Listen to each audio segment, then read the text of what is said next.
And when we got to the train station, we thought that maybe it's true that we're going to Germany to work, because the German soldier, helped my mother, that there was those, boxcars, so there was a ramp going up there, so he's helped her walk up there. And before we got up there, they gave us a piece of bread,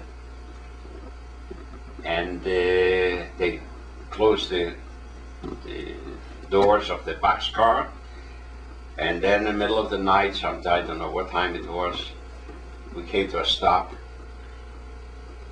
and there was a little window up on the corner of the boxcar with bars. We hoisted somebody up there, and we wanted to see where we at. So he looked out and he says, we in some kind of a camp. There were electrified wires of Auschwitz.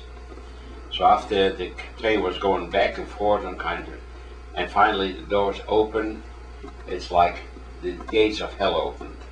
Screams right away, out, the Germans screamed, out, grabbing people, pulling them down, and we took with us whatever we could carry, like shirts and stuff, and then bundles of stuff we took. They tore everything out of us, threw it in a pile, and I jumped down first. I went down and helped my mother and my sister come down.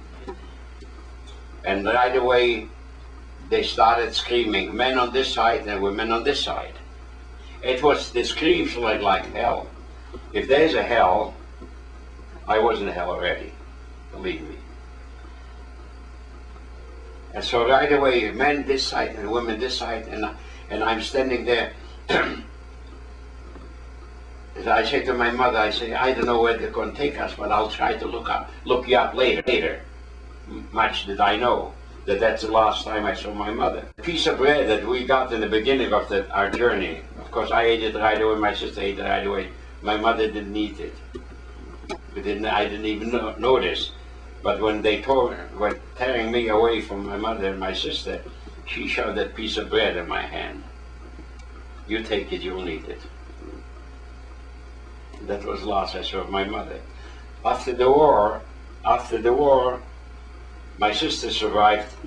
She survived in the concentration camp Bergen-Belsen, which was liberated by the British Army. She told me afterward that after they separated me from my mother and her, they separated later my mother from her. She was young, they took her to work, and my mother they took her to the gas chamber.